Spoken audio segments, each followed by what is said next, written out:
물같이 땅에 쏟을지니라.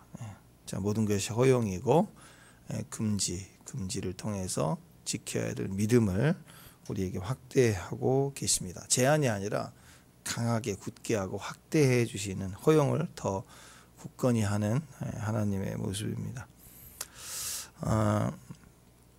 우리가 그 십계명, 하나님의 십계명을 주신 것부터 이제 언약 백성으로서의 이제 거룩한 성민으로서 구별이 시작이 됩니다. 성민, 구별되다. 어떻게 구별되는 것을 아느냐? 또 어떻게 구별되라고 하시느냐? 계명 주신 거예요. 계명을 통해 지키는 걸 통해서 구별된다. 지키는 것이 구별된다. 왜냐하면 이방 사람에게 계명을 준 게 아니거든요. 근데 계명에 책임이 있다.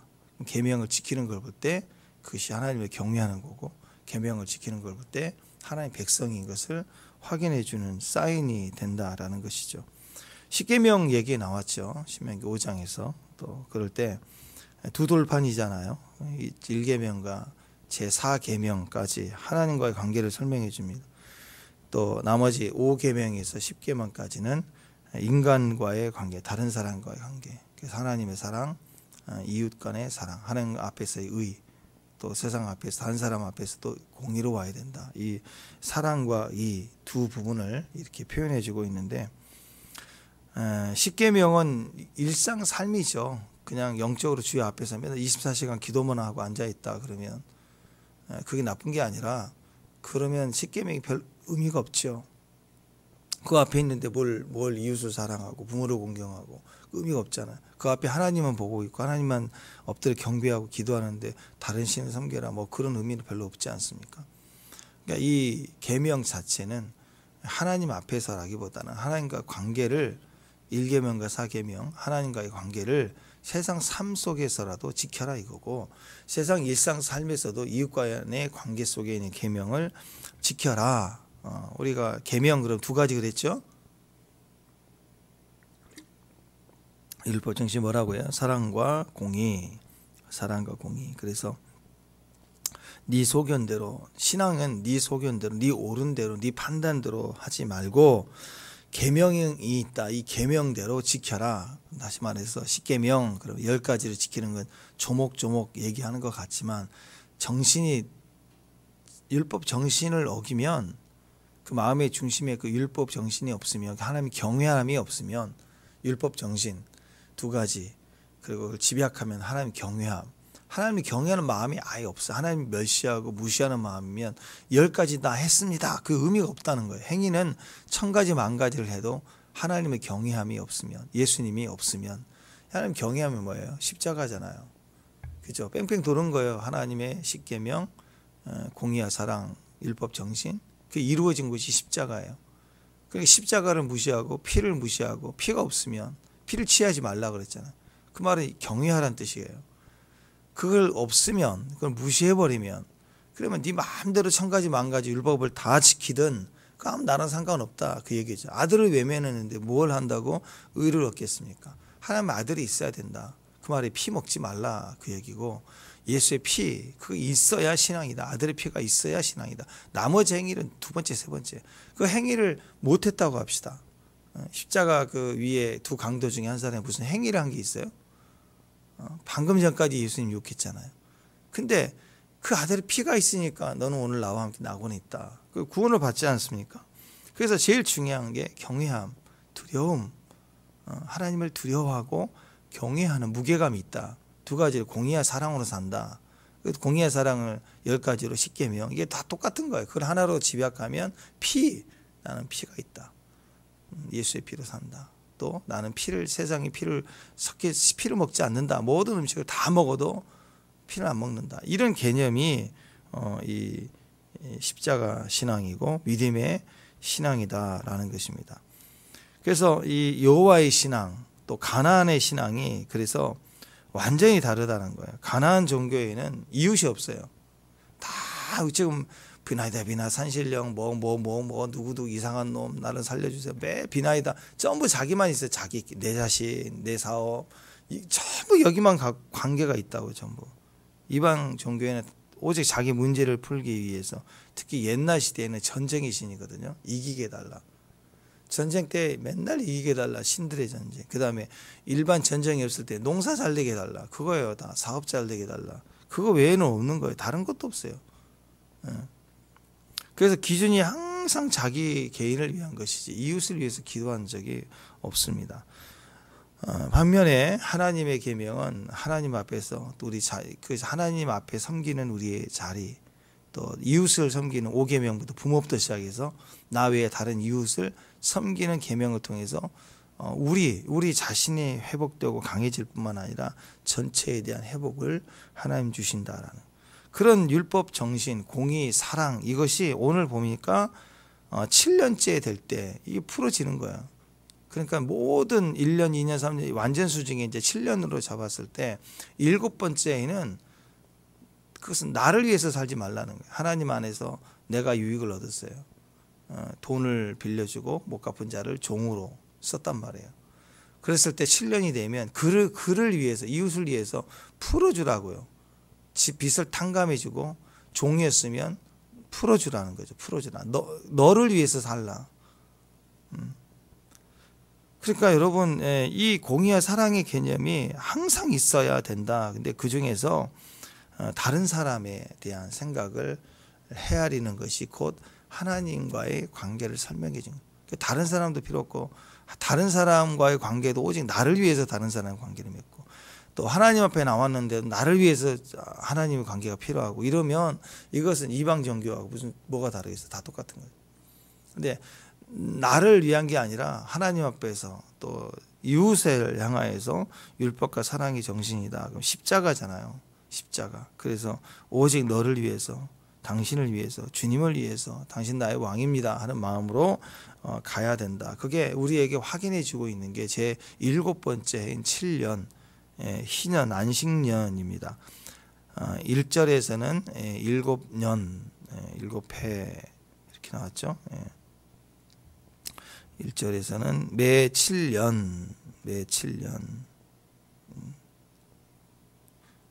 또 뭐가 있죠? 매 7년 매우 차라, 매로 차라, 매 7년 그거 아니에요. 매 7년 주당아 매 7년 그게 아니고 그 다음에 또 면제년 그랬어요. 면제하라. 그래서 9절에 보니까 7째 해 면제년 7년은 이제 면제년. 자, 이렇게 표현했는데, 이제 7번째 해 안식년, 또 면제년. 그때는 다 풀어주라. 다 풀어주라. 이 내용을 보면 결국 나만 계속 이익을 얻고 행복해지고 그러지 말라는 거죠. 상대도 행복하게 해야 한다. 상대도 행복해져야 된다. 왜? 하나님께서 은혜를 주셨기 때문에 내가 행복해졌단 말이에요. 그래서 은혜의 값을 하나님이 주셨기 때문에 행복해진 거고 하나님이 은혜의 값을 지불하셨고 은혜를 주신 거예요. 선물을 받을 때 선물을 사는 사람이 값을 지불했고 선물을 우리에게 준 거잖아요. 공이 노력의 대가로 받은 게 아니라 선물로 받았을 때는 내가 값을 지불한 게 아니라 주는 사람이 값을 지불하고 나는 은혜를 입은 거예요. 선물은 은혜죠. 그럴 때 그 은혜를 받아서 내가 행복해졌기 때문에 나도 다른 사람에게 행복하게 해야 돼. 나 때문에 행복해져야 돼요. 사명은 그거예요. 나 때문에 행복해져라. 값없이 주님이 내게 주셨기 때문에 나도 너에게 값없이 은혜를 베푼다. 이게 7번째의 해에 주는 교훈입니다. 그러니까 이게 뭐냐면 노예를 해방시켜준다. 또 자유케해준다. 또 빚을 탕감해준다. 이런 개념은 기회를 주라는 거예요. 기회. 새로운 기회를 주는 거예요. 저는 여러분이 기회를 주는 사람이 됐으면 좋겠어요. 당장 이렇게 고기를 잡아줄 수도 있지만 당장 배고파 죽을 사람에게 고기를 줘야죠. 근데 이제 배불리 되면 또 배고프면 또 올 거 아니에요. 달라고. 이제 그런 과정이 될 수 있기 때문에 그러면 내가 도울 수 있는 건 평생 한 사람밖에 못 도와요. 배고플 때만 오니까 배고플 때만. 근데 많은 사람을 도와주는 방법은 일단 배고파서 죽어가는 사람에게 고기 잡는 법을 가르쳐 줄 수는 없죠. 고기를 줘야 돼요. 그러나 이제 건강을 회복하면 이 사람도 스스로 살아갈 수 있는 기회를 주는 거예요. 그게 방법을 가르쳐 주는 거예요. 신앙을 전해주고 전도를 하는 것은 기회를 주는 거예요. 제 7번째, 종으로 어려우니까 빚을 내서 못 갚으니까 내 종이 된 거 아니에요. 근데 7번째 해에는 그에게 기회를 주는 거예요. 이제 언제까지? 물론 우리 집에서 같이 나의 일을 도우면서 같이 계속 먹을 수도 있지만, 그러면 이 사람 평생에 그냥 인생이 그냥 얻어먹고 사는 거예요. 빚쟁이로. 나는 빚을 졌고 아버지께서 유업으로 주신 땅을 이렇게 맡겨가지고 내 땅에 내 경작도 못하고 나는 매년 이렇게 살아간다. 이 갇혀있는 인생, 겨우 먹는 문제로 사는 인생밖에 안 되는 거죠. 그런데 그에게 기회를 주라는 거, 돌려달라. 여러분, 인생에 제일 행복한 사람은요, 기회를 준 사람이에요. 여러분이 잘 돼서 막 1년에 10억씩 100억씩 이렇게 기부하는 것도 기회를 주는 것이라고 생각하지만, 그것보다 더 중요한 것은요, 이게 돈 주는 게 아니라 방법들을 전해줘서 스스로 할 수 있도록 막 기회를 주는 거예요.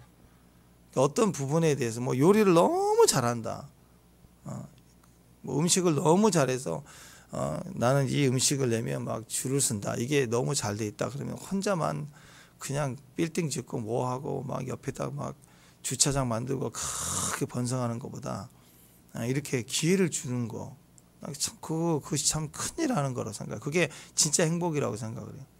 그 백종원 씨인가 보니까 옛날에 뭐 그런 의도가 있더라고. 이렇게 방송에서 했던 것도 막 누가 요즘 비법을 전해줘요. 또 자기가 잘 안 되면 또 아는 뭐 돈가스다 그러면 진짜 잘하는 사람 불러다가 좀 소스를 주라 알려주기도 하고 뭐 이런 거 보니까 되게 잘하는 거. 그건 기회를 주는 거잖아. 돈 얼마씩 내가 해주겠습니다.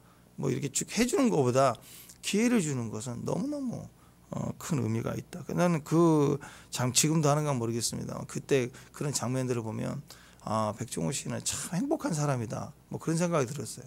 남에게 기회를 준다는 것은 너무너무 행복한 거예요.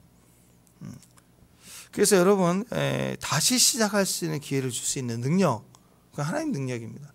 그래서 우리도 마찬가지예요. 이제 종로를 그만해. 이제부터는 너도 다시 시작할 수 있어. 그래서 이렇게 해봐. 그래서 뭐 내 재산의 절반을 따서 주고 그런 거 아니에요. 내가 할 수 있는 지극히 일부. 그동안 7년, 6년 가까이 도왔으니까 나도 이익을 본 게 있잖아요. 그러니까 그만큼의 또 물질을 후원해 주면서 또 자립할 수 있는 일정에 후하게 주어서 보내라고 하잖아요. 자립할 수 있도록. 그러면서 한번 해봐. 7년 동안, 6년 동안 나를 도왔지만 여기서 배운 대로 한번 너도 해봐 하고 이렇게 기회를 확 주려는 거야. 기회를 떠나보낼 때. 아니 집에 누가 손님이 오고 또 누가 왔을 때 배불리 같이 먹는 것도 중요하지만 갈 때 바리바리 싸주는 것도 재밌잖아요. 막 갈 때 막 안 가져갈래요. 뭐 그래도 가져가 막 이렇게 줄 때 그 마음이 편하잖아요. 후회 주고 떠나 보내라는 거예요. 그러니까 이제 1절에 보면 매 7년째가 되면 면제하라. 면제하라. 안식년이다. 쉬어라. 또 2절에 보니까 이웃에게 구워준 돈은 독촉하지 말래요. 7년째가 되면 독촉하지 말라. 왜냐? 하나님께서 면제를 선포했대요. 면제하라. 자유를 선포했대요. 하나님이 선포했는데 뭘 독촉을 해요? 그러니까 조바심 있고 자기밖에 모를 때 자꾸 이렇게 재촉하잖아요. 그렇죠? 그래서 우리 성도들은 누군가와 함께 나누는 시간이 길면 길수록, 누군가의 함께 교제하고 나누는 시간이 길면 길어질수록 나도 자유로워야 되고 그도 자유로워야 돼요. 근데 시간이 지나갈수록 서로 막 얽매이게 되고 불편해지는 건, 이건 문제가 있는 것이죠. 예수님은 자유를 선포하는 거죠. 죄의 묶임을 딱 끊어서 죄의 자유함을 선포해요. 죄에서 자유를 얻게 하면 자유를 선포했어요. 또 질병에 막 고난 속에 묶여 있을 때 자유를 선포했어요. 모든 빚, 모든 상황, 모든 관계의 얽매임을 선포해 주신 거예요. 요한복음 8장에 보면은 현장에서 간음하다 잡힌 여인이 있었죠. 막 잡혀와서 이제는 돌로 쳐서 죽이려고 하는 이제 상황입니다. 예수님이 죄 없는 자가 먼저 차라 하시면서 일단 사람들을 다 돌려보내고 그 다음에 그 여인과 1대1로 딱 만나주죠. 그래서 주님 하시는 거예요. 뭐예요? 너를 정죄하는 자가 있냐 없냐? 아무도 없습니다. 너 죄인이냐 아니냐? 네 죄를 알렸다. 그런 얘기 하나도 안 해요. 너를 정죄하는 자가 있느냐? 없습니다. 그랬더니 나도 너를 정죄하지 않는 다시는 죄를 범하지 말라 하고 이게 풀어주잖아. 기회를 주는 거예요. 7번째는 이렇게 기회를 주는 거예요. 다시는 죄 짓지 말라 하고 죄가 있어요. 빚이 있어요. 여전히 무능해요. 여전히 종이에요. 세상의 원리로 보면은 이거 다 갚지 않으면 갚을 때까지 종이죠. 근데 나도 너를 정죄하지 않는다 하고 용서해 주는 거예요. 용서는 기회를 주는 거예요. 이렇게 죄를 범하지 말라 하고 예수님이 크게 사시 기회를 주는 거라고. 이게 진짜 은혜는 기회를 주는 거예요. 기회를. 모든 사람들이 이제 다 끝났다. 이제 소망 없다. 야, 이제 지금밖에 없다. 그럴 때 어떤 사람은요, 그 상황에서 기회를 만들어내는 사람이에요. 그 사람 한 사람 때문에 막 기회가 창출되는 거예요.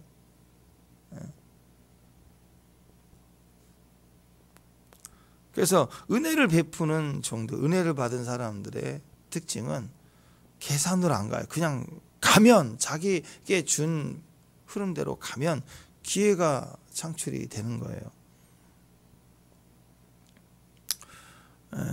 요한복음 2장을 보면은 가나원인 잔치에서도 다시 기회를 만들어줘요. 주님의 역사와 기적은 결과가 아니에요. 짠! 마술쇼를 보면은 막 사람들이 보잖아요. 이렇게 막 저거 어떻게 하지? 막 구경하는데 막 모션을 하고 웃었다가 한 바퀴 돌았다가 막 뭐 쇼를 하다가 나중에 짠 하고 막 박수 치고 그 끝이에요. 그게.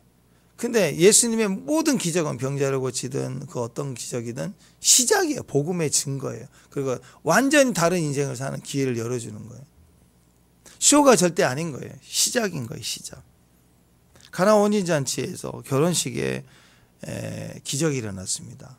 그 결혼식의 기적이 포도주가 떨어졌을 때, 물론 포도주를 만드는 이제 주님의 첫 번째 기적이었는데, 여러분 이스라엘 결혼식에서 제일 중요한 준비사항 중에 하나가 포도주예요. 포도주. 잔치집에 포도주가 없다. 그건 큰일 나는 거예요. 우리하고 좀 달라요. 잔치집에 소주가 없다. 맥주 먹을 수 있고 손님들이 그럴 수 있잖아요. 뭐 다른 거지 위스키들 찾을 수도 있고 그러잖아. 근데 이 당시 문화에서 결혼식에 술이 떨어졌다. 이건 있을 수 없는 얘기입니다. 이거 일생일대 한 번 결혼식을 망치는 일이에요. 연회장, 이 준비하는 사람, 또 책임지는 사람은 일생의 치욕이고 부끄러움이고 이건 뭐 어떻게 할 수가 없어요. 마치 뭐가 가냐면 뭐 잔치집에 잡채가 떨어졌어요. 그럼 잡채 없는다고 막 뒤집어 놓고 상 없고 막 시험 들고 울고 그런 사람 없죠. 그렇지 않으면 딴 거 먹으면 되지. 아니 잡채만 먹어 좋아요? 잡채? 예. 근데 만약에 결혼식장에 신부 예복이 갑자기 없어졌대.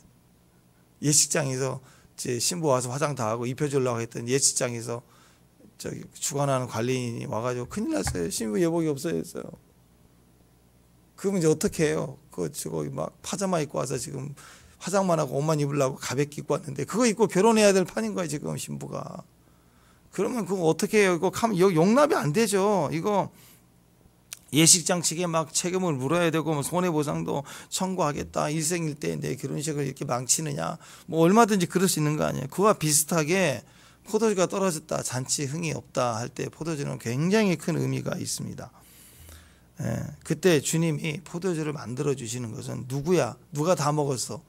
이렇게 하신 게 아니고 예수님께서 허물을 덮어주고 다시 시작할 수 있는 기회를 준다. 그런 의미가 믿음의 본을 보이시면서 포도주를 다시 주님이 이렇게 기적을 일으켜 주었다. 이 말은 묻지도 않고 따지는 일을 하지 않고 어떤 누구 잘못이냐. 아까 현장에 간음했던 여인처럼 네가 죄를 알렸다. 무슨 죄를 졌니? 뭐 이렇게 확인한 게 아니고 그 문제를 덮어주고 기회를 더 주는데 포커스가 맞춰져 있다라는 거예요.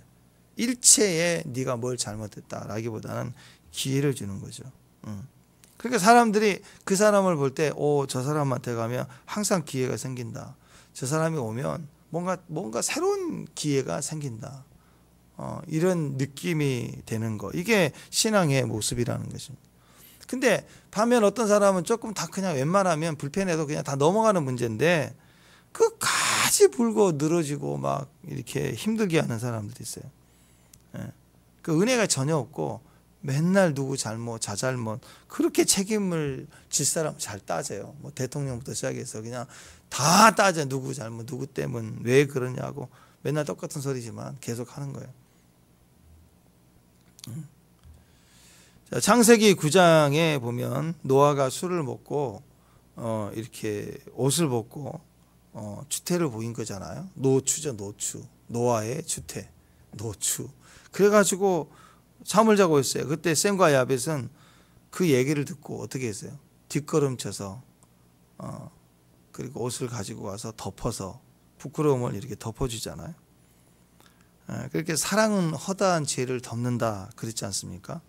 근데 함이 어땠어요? 함이 자기 아버지인데 막 떠들고 다니죠. 얼러리 껄러리 하면서 막 떠들고 다니는.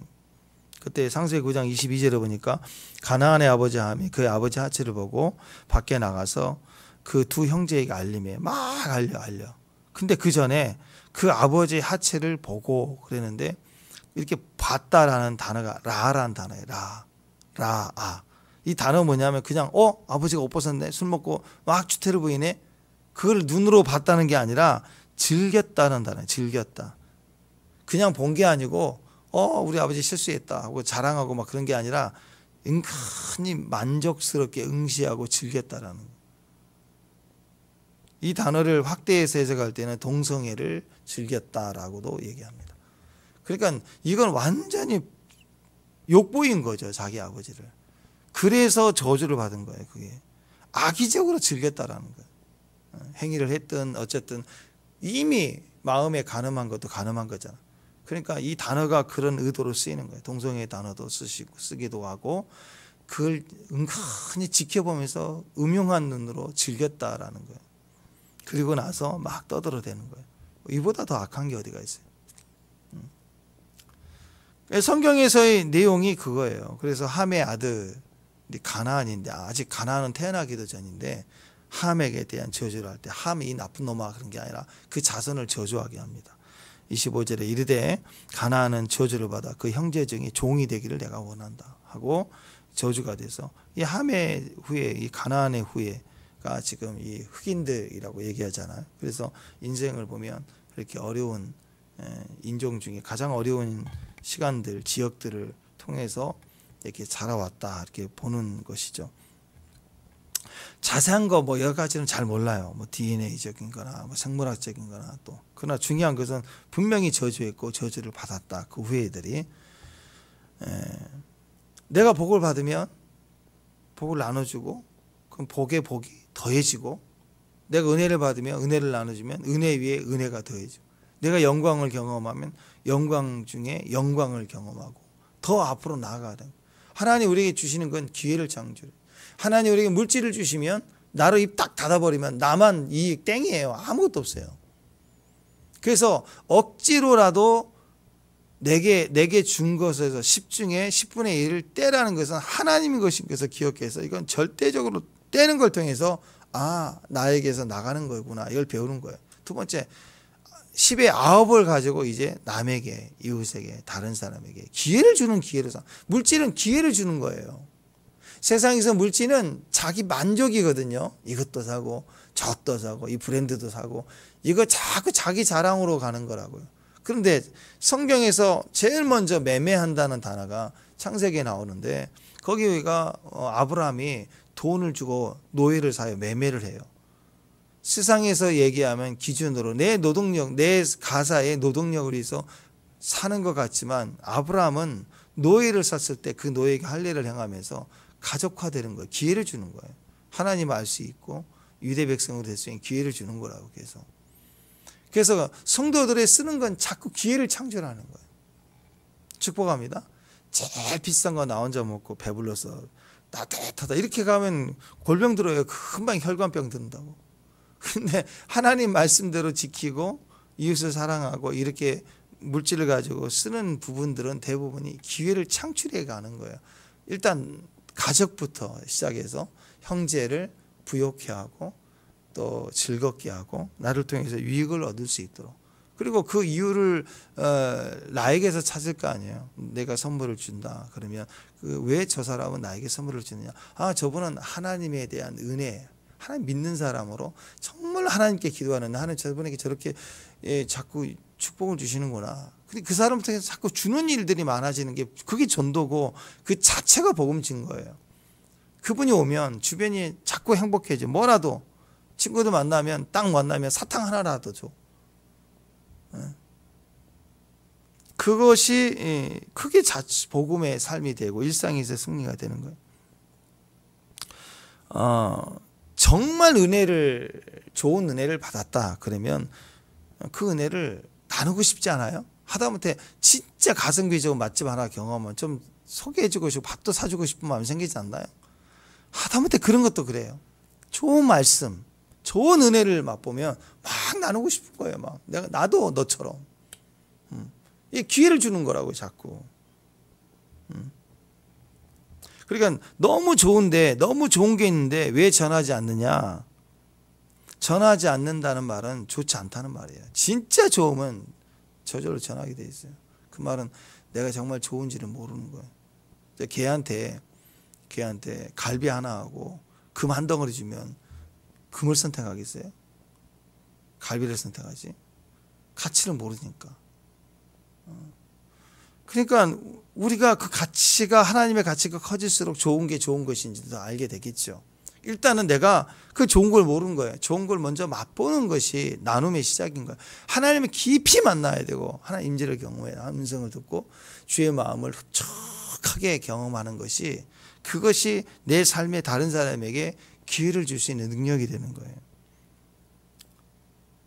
근데 잘 몰라서 그런 건 이해가 돼요. 두 번째, 좋다 그래, 정말 좋아요, 나도 알았어요. 이제 좋은 걸 알아요. 그런데도 불구하고 전하지 않는다 그러면 나쁜 놈이라는 거예요. 나쁜 놈이에요 너. 그 얘기예요 성경은. 예배가 우리가 정말 예배가 좋다, 너무 기도가 좋다, 우리가 막 선교하는 게 너무 좋다, 하나님이 너무 좋다, 예수님 십자가의 능력 너무 좋다, 그러면 그 좋은 거 나눠야 돼요. 기도도 나누고 선교 같이 가자, 그리고 기도 같이 하자, 자꾸 나눠야 돼요. 자꾸 찬양하면 너무 좋으면 막 부르면서 야 들어봐 이거 찬양 막 불러보고 나눠야 돼요. 자꾸 가족한테도 나누죠. 혼자만 만족해. 주는 내 기쁨, 나만의 기쁨, 나 혼자만 기쁨. 우리 전도 얘기할 때 있지만 한번 생각해 보세요. 내가 예수를 안 믿어서 막 천국 있겠어? 에이 그냥 살지 뭐. 에이 그냥 다 종교는 다 똑같은 거야. 막 이렇게 살았단 말이에요. 근데 딱 죽었는데 진짜 지옥에 가야, 내가 지옥 가야 되겠어. 너는 예수님을 거절하고 믿지 않았으니까. 내가 믿는 것보다는, 예수 믿고 교회 다니는 것보다 내 생각대로 내가 남에게 해코지 않고 남 속이지 않고 정직하게 내가 열심히 사는 게, 그게 인간이 맞는 것이지. 이렇게 해서 평생 살다가 딱 죽었는데 지옥 가야 된다 그러면 제일 먼저 누가 떠오르겠어? 자기 친구 중에 독실한 친구라는 그 친구가 있다고 하면 화날 거 아니야. 너는 어떻게 나한테 한 번도 전도를 안 했냐? 어떻게 넌 나한테 이럴 수 있냐? 원망하지 않겠어요? 그러니까 전해야 돼요 정말. 근데 왜 전하면 안 되느냐? 나부터가 복음의 확신이 없으니까 안 전하는 거죠. 그러니까 제일 첫 번째 원인은 하나님과 나의 관계에서 찾아야 돼요. 정말 기뻐요. 그건 저절로 전해지게 되어 있습니다. 가족에게조차도 나눌 수 없다 그런 문제가 심각한 거죠. 구제와 선교 보십시오. 사명으로 보면 너무 힘들어요. 조지 물러가 3,000명이나 되는 매일 아이들 끼니를 하루 3끼만, 한 끼마다 3,000명분을 계속 먹인다는 게 보통 일 아니죠. 이걸 사명으로 한다 그러면 얼마나 뻑뻑하겠어요 인생이. 요즘처럼 뭐 후원할 수 있는 기회가 많은 것도 아니고, 단체를 설립했다고 해서 막 이게 후원이 되고 국가에서 도와주고 그런 거 아니잖아요. 사명으로 보면 한 사람 계속 도와주는 것도 지친다고요. 지쳐. 사명으로 보면. 근데 좋은 거 나눈다라는 개념으로 그게 확대될 때는 즐거움인 거예요. 즐거움. 기회가 되는 거예요. 선교지 가면 불편한 게 많겠죠. 먹는 음식도 시작해서 고춧가루, 고추장 없으면 절대 안 돼. 막 생명처럼 복음 들고 가야 되는데 고추장 들고 가고 그럴 수 있잖아요. 예. 부족한 게 많고 잠자리도 불편하고 뭐 여러 가지 막 힘들죠. 근데 자꾸 그때마다 아휴 그거 집에서 갖고 왔어야 되는데 고추장이 없으면 안 되는데 자꾸 없는 거 그 불편할 때 없는 걸 계속 입에다 대고 그거 있었어야 되는데 그거 갖고 왔어야 되는데 나는 시약은 꼭 이런 걸 써야 되는데 막부터 시작해서 비누는 난 이게 좋은 게 난가 계속 없는 거 얘기하면 서로가 또 불편해진다고요. 신앙생활 하면서도 없는 거 불편한 거 얘기하지 말고 내가 진짜로 좋았던 것들을 선교지 가서 불편했지만 그 속에서 정말 좋았던 것들을 기억하고 그걸 막 얘기하고 그것은 또 다른 기회를 주는 거예요. 자꾸 기회를 내 안에 즐거움의 기회를 더 주고 생각나게 하고 사람들이 다 끝났다 이제 문 닫아야 된다 이제 소망 없다 이제 죽을 것만 남았다 그럴 때 무슨 말이야 그게 예수님이 함께 하시면 능지 못함이 없어 다시 기회를 주신다고 하고 기회를 열어주는 메시지를 딱 얘기해 줄 수 있는 사람이 그게 믿는 자예요. 믿는 자. 이제 못할 것 같고 다 끝났다고.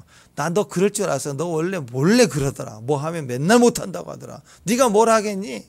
뭐 이래서 아주 그냥 그 마음을 더 막 닫아버리고 평가해버리고 판단해버리고 내가 너한테 충고 안 해줄게 하면서 막 충고해버리고 아주 그냥 확인 사살을 하는 거에 대놓고 그게 아니라 끝났다 그러면 끝나겠어요. 마음이 그런 건데 아니야 이럴 때 기도할 수 있어. 내가 도와줄게. 내가 있잖아. 오늘은 그냥 쉬어. 내가 해줄 테니까. 쉬고 나면 좀 달라질 거야.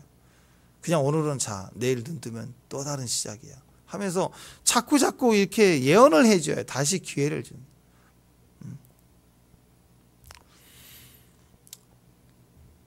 이사야 42장 3절에 보면 상황할 때를 껐지 아니하고 꺼져가는 등불을 끄지 않고 진실로 정의를 시행하실 것이다. 예수님이 그런 분이잖아. 아멘. 그래서 예수님을 전해야 돼요. 근데 상황 갈 때인데 내가 꺾어버려. 네가 되겠냐? 꺼져가는 등불. 그럼 기름을 더 칠하고 심지를 다시 새 걸로 갈아주면 될 수 있잖아요. 근데 조금 더 이렇게 해줄 수 있는데 그냥 꺼버려. 아이고 네가 불을 얼마나 밝힐까. 꺼져가는 등불을 훅 꺼버린다. 그러지 말라는 거죠. 왜 내가 꺼요? 하나님이 그것을 하나님 끄지 않으시는 분인데 상황할 때를 하나님이 꺾지 않으신 분이 하나님인데 왜 네가 꺾어? 하나님이 내 인생 꺾지 않으신데 왜 내가 내 인생을 꺾어버려? 내가 왜 자살을 해? 내가 왜 포기해버려? 내가 왜 퇴사를 해버려? 내가 아니다고 얘기를 해. 하나님이 아직 안 끝내는데 하나님이 알파와 오메가라고 했는데 네가 시작했니? 내가 시작했다. 내가 끝내야 돼. 하나님이 시작해서 하나님이 끝내시는데 왜 하나님이 시작한 걸 내가 꺼요? 인생 하나님이 시작했죠. 아멘. 이 땅에 몇 년도에 몇 월 며칠 어느 집으로 내가 태어나야지 하고 스스로 인생을 시작하신 분 손 들어보세요. 누가 있어요? 우리 인생 시작 하나님 우리를 시작하신 거예요. 구원받게 하시고 모든 날들을 하나님이 시작하셨어요. 그러니까 끝까지 가요. 하나님은 내가 나를 꺾어버리려고 해도 하나님 꺾지 않으신 분, 누구에게서도 꺾이지 않도록 하나님이 기회를 주시는 분이에요. 상황 갈 때조차도 기회를 주고 꺼져가는 심지도 훅 불어 꺼뜨리는 게 아니라 그 말은 다시 심지를 갈아서 다시 불을 붙일 수 있게 하시는 분이 주인이잖아요. 그러니까 하나님은 우리에게 항상 기회를 준다. 상황 갈 때 꺾지 않는다. 꺼져가는 등불 끄지 않는다. 그럼 끝까지 긍휼이 있다. 그런 뜻도 되지만 다시 기회를 주신 분이시라는 거예요. 하나님은. 근데 지금 우리가 꺼져가는 심지 같은 교회들이 얼마나 많아요. 지금 다 꺼져가는 심지 같은 그런 신앙, 그런 기도가 꺼져가는 심지의 기도가 우리가 그런 교회들이 얼마나 많습니까? 근데 하나님은 꺼지 않아요. 다시 기회를 주신, 다시 불 붙게 하시고요. 성령이 불을 훅 부어주면 막 터져나가요. 사도 베드로가 그랬지 않아요? 3번 부인했어요. 3번째는 저주까지 했잖아요. 네? 그러면 이놈 버려야 될 놈 아니야. 배신한 놈이니까 버려야지. 그럴 수 있는데 오시자마자 내가 너를 사랑한다. 다시 기회를 주는 거예요. 탕자 이야기도 그런 거 아니겠습니까? 그 아들 같지도 않죠. 아들 다 가지고 나가가지고 그 와가지고 자기 스스로도 그래. 아버지 저를 품꾼의 하나로 보세요. 저는 아버지 아들이 아닙니다. 그런 마음으로 왔잖아요. 근데 뭐 하나 자격도 없고 어떤 것도 인정할 것도 없고 스스로도 품꾼으로 써주세요. 이렇게 왔는데 아버지는 다시 기회를 주죠. 아들 같지도 않는데 무슨 소리야 내 아들아. 막 달려와가지고 송아지를 잡아라. 가락지를 끼워라. 이게 뭐예요? 다 기회를 주는 거예요. 다시 기회를 준다. 다시 기회를 준다. 이게 복음이라는 거예요. 그래서 항상 우리에게는 예수님이 계시다. 그러면 우리에게 항상 십자가로 우리가 시작이 됐다. 이건 우리에게 항상 기회가 있다. 다시 충성할 기회를 준다. 다시 시작이다. 다시 부흥이다. 하고 얼마든지 내가 비록 내 인생에 하나님이 주신 기업을 지키지 못해. 아버지의 유산, 내가 기업을 지켜서 내 자녀에게 물려준 땅조차도 빚져가지고 갚지도 못하고 그것도 해결 못해서 이제 나까지 노예살이 해야 될 만큼 내 인생이 완전히 바닥 파탄이 난 거예요. 지금 너의 종살이 하고 있단 말이에요. 다 끝난 줄 알았더니 하나님의 법으로 면제를 선포하시고 7년째 돌려주라. 탕감하라. 집으로 가. 해주신다. 이 말은 모든 자에게 사회적으로 가장 낮은 자, 가장 어리석고 무능하고 무지하고 바닥까지 가 있는 자에게조차도 하나님이 우리를 다시 기회를 주시는 분이시다. 그분이 하나님. 아멘. 그래서 오늘 우리에게 다시 기회를 주시는 하나님이시다. 이것이 우리 안에 믿음이 됐으면 좋겠습니다. 축복합니다. 또 이제 돌아가 하면서 이제 그냥 돌려보내지 말고 바리바리 싸들고 그리고 7년 동안 나를 위해서 6년 동안 나를 위해서 이렇게 도와줬으니까 또 정도 들었고 그리고 7년째 돌려보내야 된다는 뜻은요. 내가 주인일지라도 영원하게 내 종으로 생각하지 말라는 거예요. 그러니까 갑질하지 말라는 거예요. 돌려보내야 될 손님이라니까. 친구라고. 그래서 그리고 또 이스라엘은 이 지파별로 살았잖아요. 거의 친족이에요. 넘어 몇촌. 종살이하고 품앗이하지만 부려먹을 놈이 아니라고요. 진짜 그런 친족의 돈을 땅을 기업을 물을 자가 너다 해서 땅도 아무에게나 팔 수도 없잖아요. 이렇게 가까운 지인으로 가까운 순서도 땅을 팔아서 또 빚도 빌려주고 해서 종살이 하기 때문에 그걸 막 이렇게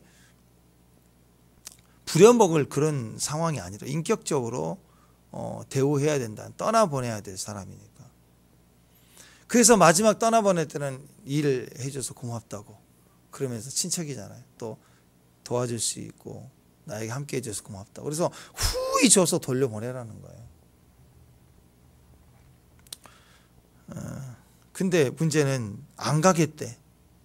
나는 영원히 당신의 종으로 있는 게 좋습니다. 난 종이 되겠습니다. 자, 이 개념이 뭐냐면 면제년인데 면제를 스스로 거부하고 당신과 함께 있겠습니다. 이 말은 주인이 매 갑질하고 그러면 같이 있고 싶겠어요? 아니죠. 내가 제일 행복했던 거예요. 내가 종으로 섬겼지만 내 인생에 내가 너무 행복했어. 그리고 내가 자립할 수도 있지만 자립해서 내 행복을 찾아가는 것보다 같이 지내는 게 나에게 더 큰 행복인 것 같다. 꼭 먹고 사는 문제가 아니죠. 그럴 때 저는 스스로 당신의 종의 자리가 있겠습니다. 그럴 때는요, 사실은 이게 둘러서 귀를 뚫어서 이제 하는 건데 이게 종의 개념보다는 가족의 개념인 거예요. 가족. 그러니까 6년 동안 가족처럼 대한 거예요. 그러니까 떠날 때도 안 떠나. 우리가 이 가족 하나님의 언약 안에 비록 내가 빚을 져서 종이 됐지만 우리는 가족으로 맺어준 거야. 이 빚도 나에게 은혜야. 우리를 가족으로 만들어줬다. 그러니까 6년 동안 일을 지킬 때도 주인은 가족처럼 여기라. 그리고 책임을 질 때 가족을 책임지듯 여겨라. 그러니까 자녀를 이렇게 독립시키는 것처럼 그런 마음으로 떠나보내는 거예요. 그런데 주인이 내가 어디 가요 주인님. 내가 어디를 가겠습니까? 나 계속 있고 싶어요. 있게 해주세요. 그럴 때 우리는 서로 가족이 된다. 질서는 있겠죠. 주인과 종의 질서가 있어요. 그러니까 노예 그런 개념은 아니고, 근데 거기에 한 가족이 같이 웃고 같이 울고 같이 일하고 하는 기쁨이 있다라는 거. 그때는 어떻게 되느냐? 17절 보니까 송곳까지 하다가 그 문에다 대고 이렇게 뚫어요. 귀에 딱 뚫어. 귀걸이. 그래서 여러분 귀걸이 너무 좋아하시는데, 귀걸이는 종이란 뜻이에요. 종. 귀걸이 달랑달랑 하면 종이란 뜻이에요. 노예들은 여기다 귀걸이 차고 다녀요. 그래서 그 알라딘 램프 거기 보면 큰 요정 나오잖아요. 귀걸이가 얼마나 큰지 몰라. 무슨 철봉 같아. 이렇게 덜렁덜렁. 귀걸이 크게 막 주렁주렁 달리고 다니는 거 사람들 보면, 아, 저건 종이구나. 종이란 뜻이구나. 이런 뜻이에요. 그런 의미가 있는 거예요. 사랑한 사람에게 내가 사랑의 종이 되겠습니다. 그런 의도예요. 그게 자원하는 종이에요. 자원하는. 그래서 귀는 자기가 뚫잖아요. 귀 뚫은 데 가서 이거 뚫어주세요 해서 자기가 뚫죠. 강제로 국가에서 뚫어준 거 아니죠. 다 종이에요. 종. 요즘에는 남자들도 귀 뚫어요. 막 그것도 막 여러 개를 뚫어. 여자들을 뚫을 때는 하나만 뚫었는데, 요즘 남자들을 뚫을 때는 여기 올라가 막 3개씩 4개 코까지 뚫고 막.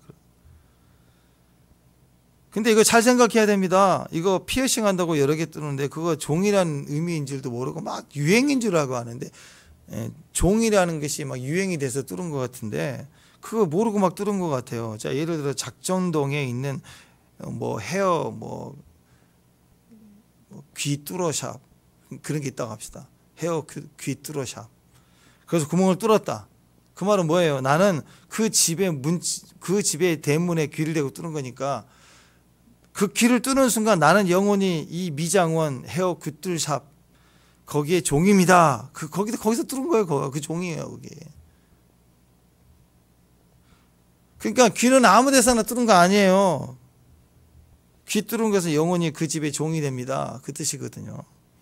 자원하는 마음으로 미장원에 가서 귀를 뚫으면 그 다음부터 그 미장원 매일 출근해 가서 그 청소해야 되고, 남 머리 이렇게 잘라놓은 머리카락 막 주워야 되고, 수건 막 열심히 빨고, 평생 저는 이 미장원의 종이 되겠습니다. 그런 개념으로 보면 돼요. 그러니까 귀 뚫지 말란 소리예요. 남자들. 뭐 율법으로 뭐 하지 말라 그러면 어떻게 해요? 이미 뚫은 걸 막 이렇게 그러지 말고 이제 그렇다는 거예요. 거기다 뭘 그렇게 중요해. 자, 영적인 의미는 예수님이시잖아요. 그래서 우리가 우리의 주인인 주님과 영원한 가족이 되겠습니다. 그 스스로 주의 종이 되겠습니다. 그래서 귀를 뚫은 종, 그것은 주인과 내가 영원히 한 가족이 됩니다. 그런 의도입니다. 처음에는 종이었는데 사랑을 베푸니까, 친절을 베푸니까 그냥 먹고 사는 문제 때문에 시작된 관계였지만 그 스토리가 너무 아름다운 거예요. 그죠? 그게 이 둘러스, 이 종의 개념입니다. 가족이 된 개념. 축복합니다. 성경에 보면은요, 시작은 다 망해서 무슨 거지가 돼서 나그네가 돼서, 그래서 이제는 먹고 사는 문제로 찾아왔어요. 그래서 주워 먹고 그렇게 가다가 나중에는 가족이 되는 엄청난 아름다운 이야기가 룻기 아니에요. 룻기. 룻이 보아스를 만나 영원한 가족이 되는 거예요. 이게 천국 복음이에요. 결국 우리는 누구를 만나든지 처음에는 이해관계로 만났겠죠. 근데 상대방의 약점을 이용하는 게 아니라 나의 약점에도 불구하고 그를 섬기는 과정에서 나중에는 우리가 가족이 되는 거, 다 가족이 되는 거. 그게 이제 성경 이야기라는 거예요. 이게 복음이라는 거예요. 끝까지 가면 결국 가족이에요. 끝까지 가면 하나가 되는 거예요. 하나님 앞에 우리가 이런 모습이 있기를 바랍니다. 아멘. 요한복음 10장에 보면 선한 목자 얘기 나올 때 거기 목자도 있지만 싹군도 나오잖아요. 거기 보니까 싹군은 자기 이익을 위해서 돈 때문에 움직이는 걸 봤잖아요. 그것은 여기서 얘기하는 가족의 개념이 아닌 거예요. 갑질하고 이익 보고 이해 관계를 확대해서 지배하려고 하는, 억울함을 주고 이상한, 잘 모르니까 이상한 계약서 사인하게 만들어서 나중에 문제 생길 거, 자기는 꾼이니까 다 할 거 아니에요. 그렇게 이용해 먹으려고 하는, 그 하나님 나라가 아니라는 거죠. 사꾼이다 그런 얘기를 합니다. 근데 예수님은 가족으로 우리를, 결국 가족으로, 그래서 예수님 부활하자마자, 부활하시고 나서 마리아에게 얘기할 때 그러잖아요. 너는 얼른 가서 내 형제들에게 나를 알려라 그러잖아요. 예수님이 제자들에게 알려란 말을 형제들에게 그래요. 그 가족이 됐다는 거예요. 주 안에 우리가 한 가족. 예수님 우리가 머리가 되신다. 가족의 개념. 그래서 하나님을 아버지로 소개하시고 가족의 개념으로 얘기해 주고 계시다. 아름다운 이야기다. 그래서 그런 의도에서 이 면제한다라는 개념은 기회를 준다라는 개념으로 보실 수 있길 바랍니다. 그래서 오늘 우리에게 기회를 주시는 하나님하고 우리에게 기회를 주신 하나님이실 믿고 선포하십시오. 아멘. 그리고 내가 할 수 있는 선에서 오늘 누군가에게 짚고 넘어가려고 하지 말고 그 부분만큼은 기회를 한 번 더 주고 묻지 말고 따지지 말고 기회를 창출해주고 기회를 열어주고 스위치를 탁 키는 것처럼 딱 이렇게 기회를 한 번 더 줄 수 있는 그런 지혜와 또 능력이 되시기를 주님의 이름으로 축원합니다. 기도하겠습니다. 하나님 감사합니다. 우리에게 영원한 기회가 되신 하나님, 예수로 말미암아 우리에게 기회를 주신 하나님께서 어떤 죄도 어떤 상황에서도 정죄하지 않고 생명으로 우리를 구원해 주신 그 놀라운 하늘의 기회가 오늘 우리를 통해서도 사명으로 아름답게 또 선포되고 또 이루어지는 그리고 행복자가 되는 귀한 하루 되게 하옵소서. 예수님의 이름으로 기도합니다.